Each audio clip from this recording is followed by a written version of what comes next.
Guys, today we're going to be doing part 2 of What If Luffy Was a Marine. So last time we left off with the events of Arlong Park, where Luffy and Ace took down Arlong's crew and Arlong and sent them all to Impel Down.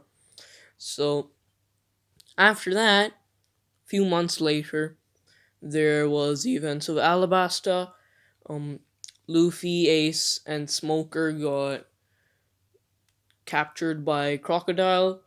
Tashigi freed them. Luffy and Ace took down Crocodile.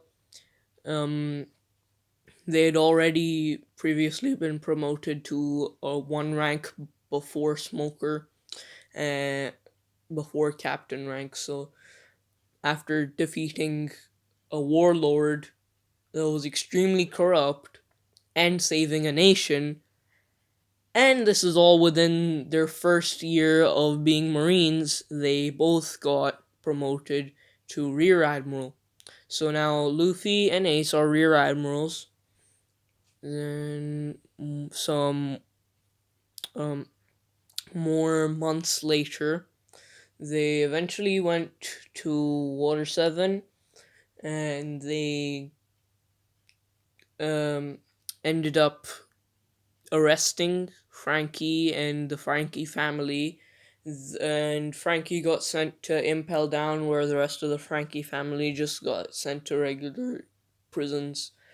Um, and about a year later, Luffy and um, Luffy and Ace went to the New World.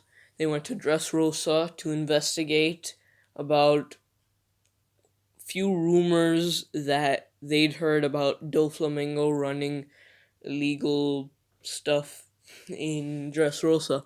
So Luffy and Ace went to Dressrosa in the New World, and they eventually ended up defeating and capturing Doflamingo, another extremely corrupt warlord, which ended up making Luffy and Ace into vice admirals. Um, and so a few more years go by.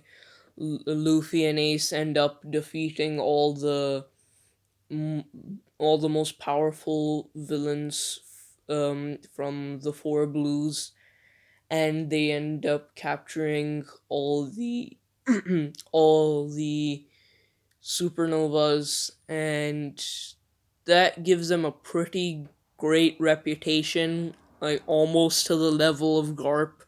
And Sengoku ends up putting in the recommendation for Luffy and Ace to become admirals, and of course they accept after the two of the existing admirals end up retiring.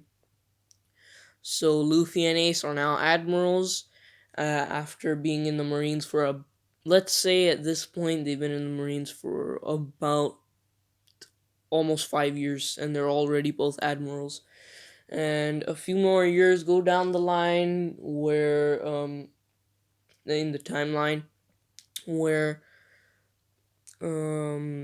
Luffy and Ace basically make it one of their main goals is to end up um defeating all four of the warlords, which they end up doing uh, eventually. So they end up first defeating a older and more ill version of Whitebeard, and after that, Luffy ends up defeating Whitebeard. Uh, Mostly on his own with some help from Ace. And so Luffy did most of the work in defeating Whitebeard.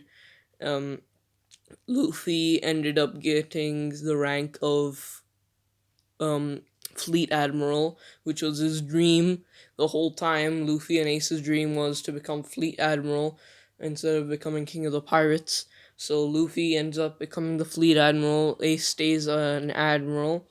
and then Luffy and Ace end up working together to defeat Shanks, and eventually Kaido and Big Mom team up, and they end up storming Marineford, and the Ace ends up dying from that, and Kaido ends up killing him, and in the process, Ace ends up killing Kaido.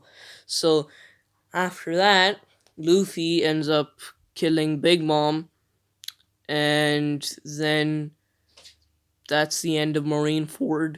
A lot less deaths. It's mainly just a few Marines, like 100 Marines, and Ace who end up dying. And then is few years where not much important stuff happens. All the emperors have already been killed. The warlord system has been dissolved. It doesn't exist anymore. Um, the the three powers, the three big powers, don't exist anymore. Now it's just the Marines. The world government. Instead of it being like the Marines, the world government, uh, well, the Marines, world government, and like the emperors, it's just the Marines and the world government who are in control. There's a lot less pirates now because most of them have been taken down. At this point, at least most of the strong ones, it's just a few weak pirates left. Um, and so that's the end of this what if. Is Luffy is the vice admiral for many years to come. Eventually he retires from being vice admiral after like a decade or so. Let's say a few decades of being vice admiral. He ends up retiring, and that's the end of this what if. So yeah, bye.